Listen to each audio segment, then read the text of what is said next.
do you have to thank for your morning cup of coffee? The Ethiopians? Africa? California? Starbucks? Maybe Keurig. I mean, technically, coffee was discovered in the 15th century in Yemen, but that's besides the point. Modern women, coffeeholics, and organic hipsters have one German woman to thank, Melitta Bentz, for your fresh brew of coffee. Look, I don't like coffee. I drink tea, so this is not coffee in here. This is tea. I don't like coffee. I never have. I never will. I don't like coffee. It's disgusting. Also, I know. You're looking at it better closer at it. I love her to death. On the side, it says, "Don't let anyone ever dull your sparkle." Let that be the motto for today's video.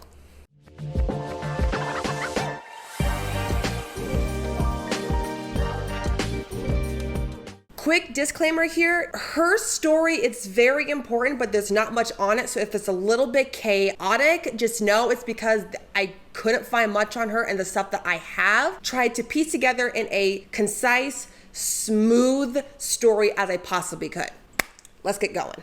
You ready? Yeah, she's chilling. Amalie Auguste Melita Lipscher was born on January 31st, 1873 in Dorsten, Germany. Her family was full of successful businessmen and entrepreneurs. Her parents were Brigitte, I hope I pronounced that right, and Karl Lipscher. Her father was a publisher and a book salesman. I'm just chilling out. Good kitty. Not much is known about her childhood, but her grandparents founded and owned a brewery in Germany. Having been born into a very innovative family, she was highly influenced by her family to be an out-of-the-box thinker. In either 1898 or 1899, she met and married a small business owner in her hometown named Johannes Emil Hugo Bentz. And later they had two sons, Willie in 1899 and Horst in 1904, and a daughter in 1911 named Herta. I hope I pronounced that correctly. Back in the late 1800s, early 1900s, women's occupation was mainly housewife. And Melita, you know what? I'm just gonna call her Mel. I'm just gonna call her Mel, make it easier for my mouth. And Mel was no different. As most housewives were and still are to this day, they are extraordinary, innovative, and out-of-the-box thinkers, and they really like coffee. I like my tea, I'm gonna stick to it. In fact, coffee had become a main staple in many people's diets by 1900 and continues to this day. Yeah. Mel would brew fresh coffee every morning, but she saw when the coffee would brew, the percolators, which was a type of teapot used to brew coffee, was prone to overbrewing and overcooking the coffee beans. Plus, espresso type machines, yeah, they were a thing back then, weren't any better. It tended to spit the grinded beans into the drink, which nobody wants. I mean, I don't mind tea leaves, but whatever. Another method used back then was loading the grinds into linen cloths and pouring boiling water onto it. But those linen cloths were tiresome and a pain to clean, plus the coffee just tasted like crap. Trying to come up with a better way, there's gotta be a better way. There's got to be a better way. Introducing Touch and Brush, the hands-free toothpaste dispenser that works with just a touch. And Mel, being an out-of-the-box thinker, she experimented many different things. One day, on a whim, she experimented by borrowing a piece of blotting paper, which is a highly absorbent paper, from her son's Willie's school exercise book, which I don't know what that means. You exercise by reading a book. Technically, books is how your brain exercises. Maybe the exercise was just walking and reading the book. That could be an exercise.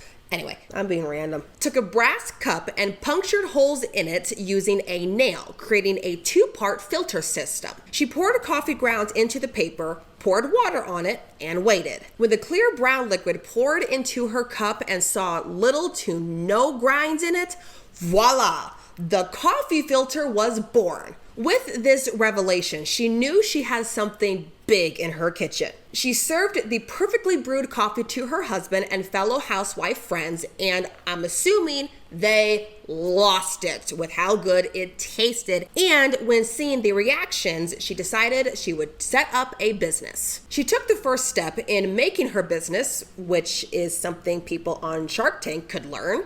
I want to wait till the patent's granted, and then I want to do a licensing deal. I hope you do get your patent, and I wish you good luck. Don't have a patent, don't have a finished sample. If you have a patent or some proprietary technology, you're going to be in trouble. Someone could knock it off slightly and do the same thing. That's the risk. Easily. She made sure to patent her invention. She took it to the... See, I'm trying to make sure I pronounce these correctly because last time was a bit embarrassing. Kaiserliche. You know what? Robot is going to say that one. Kaiserliche. Patent, or in English, Imperial Patent Office. And they granted her a patent on July 8th, 1908, registered it as a utility model. Quote, coffee filter with a domed underside, recessed bottom, and inclining flow holes, end quote. This sketch was the start of a revolutionary invention, and on December 15th of that same year, her company entered into the commercial register with 73 pfennig. This was a previous version of German money, as M. Bentz, based out of a single room in her family apartment and employed her husband and sons, putting the men to work.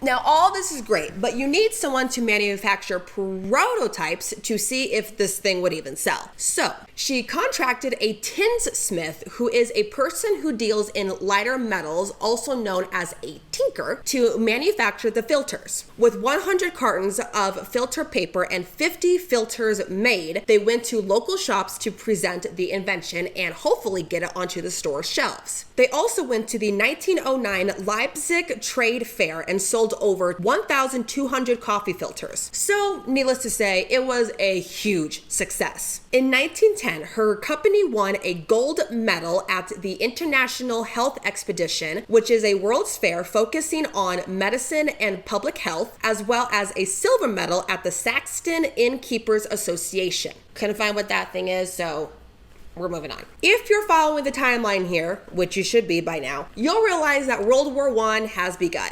Yay. That lovely thing. The Great War has begun. Due to this, metals were ordered to be used in Zeppelin construction. Really, everything was rationed, from food to things like gas, rubber, nylons, shoes, whiskey, butter, zippers, chewing gum, and even bobby pins. Okay. When the British put up a blockade in August of 1914 in hopes to cut Germany off from supplies from the outside world, of course it disrupted the normal business for Mel, because her coffee beans were now impossible to import. Plus, her husband and eldest son were enlisted by the German government to serve in the war effort in Romania. So she was left by herself to raise their other two kids and run the company. But eventually, she was forced to pivot in order to support herself and her family. In 1922, she began selling the cartons that were used to sell the coffee filters to get the company through the war. Didn't want all that paper to go to waste. Especially in World War I. When World War I ended in 1918, the demand for Mel's coffee filters exploded. The demand was so high, she had as many as 80 workers working in double shifts just to fulfill deadlines and orders. Luckily, this made it so she could continue to expand the company. She moved the company several times within Dorsten, ultimately moving it to Minden in eastern Westphalia in 1929 because no facilities were large enough available in her hometown to house her factory. I think that's a good issue to have. And perspective. All of this moving was just in a year. By this time, 169,420 filters had been produced. Though her first filter design was a massive hit, obviously Mel worked on several different improvements to her original design, including the now popular fast drip filter, which is why you see the cone-shaped filter and not the flat bottom metalled shape today. Couldn't find exactly when, but soon Mel handed her leadership role to her husband and youngest son, Horst. I'm sorry if I'm mispronouncing it. And they renamed the company Bentz and Sons in 1930, but Mel was still involved in the company. During this time, the newest filters were patented, and this form of her filter is still seen today. 2 years later, she transferred a majority stake in Melitta Aktiengesellschaft. a German word for a public limited company that shares trades to the public on the stock market, to her sons Horst and Willy in 1932. Keeping herself in the company, she made sure that her employees were cared for greatly. She called this the Melita Aid System. It was a social fund for the employees, offering Christmas bonuses, adding vacation days from 6 to 15 days a year, and reducing the working week from 6 to 5. If we can go from 6 to 5 and the world does not blow up, I think going from 5 to 4, the world's gonna be okay. I'm just saying. When World War Part II broke out, the company was ordered once again to support military purpose production. But this time, the company's production stopped completely. Now, I'm gonna be clear here. I could not find if Mel and her family accepted World War II Germany. Fun fact, believe it or not, there were many Germans who did not like World War II Germany at that time. So I'm going to assume for the sake of this video that they did not like the Germany update.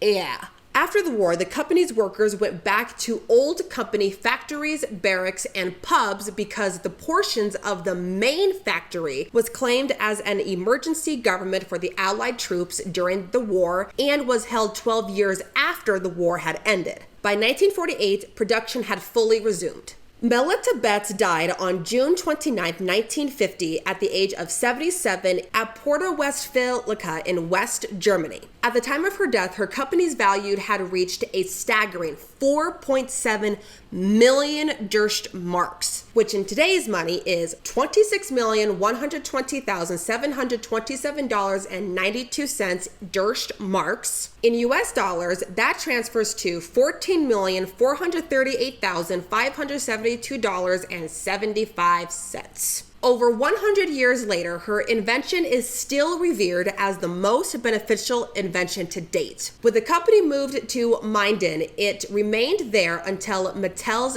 death and is still there today. Her grandchildren, Thomas and Stefan, manage the company that is now called Melita Group KG, with 3,400 employees in 50 countries. Today, the company sells a variety of coffee-related products, and Mel's invention still remains the predecessor to all pour-over and drip coffee making worldwide. Boom! There is that. That was the short, I'm sorry if it was chaotic, story of why your coffee filters were even invented and who invented your coffee filter. Again, I'm sorry if it was a little bit chaotic and all over the place and hard to follow. It's just unfortunate with so many of these women's stories, it's really hard to find good information about them. But I think we all deserved, I know I did, deserve a little bit shorter video. If you learned something today, and I surely hope you have, please like, share, and subscribe to this channel. And while you're down there, please leave a friendly comment. I will be back next week with another video, and trust me, it's gonna be really, really cool. Until next time, don't be well behaved. You just might make herstory. I'll see you next time, guys.